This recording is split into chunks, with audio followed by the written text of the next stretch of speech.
မြတ်စွာဘုရားသည်အပြိုကြီးတစ်ယောက်ဖျားယောင်းခံရ၍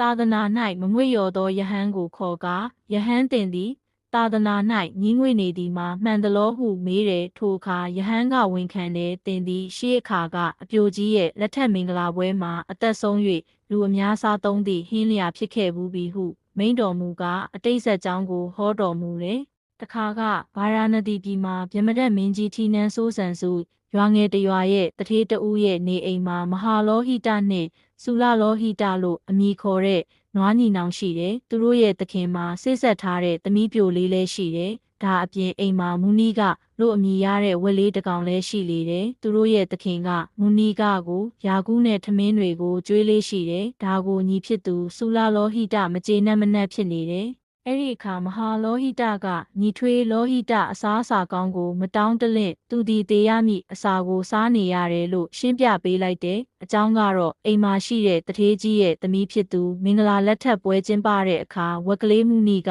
ကိုဟင်းလျာအဖြစ်ချက်ကျွေးကြလိမ့်မယ်။ထိုအခါစုလလောဟိတသည်အစားကောင်းခြင်း၏အကျိုးကိုမြင်ရပြီးထိုအစာကောင်းကိုစား၍တည်ရခြင်းထက်မြက်တဲ့ရွက်တို့ကိုစားအသက်ရှည်ရခြင်းကပို၍မြက်၏ပို၍လည်းအသက်ရှည်စေသည်အစာကောင်းကိုမမတ်မော်တော့ကြောင်းမဟာလောဟိတကိုပြောကြားခဲ့တယ်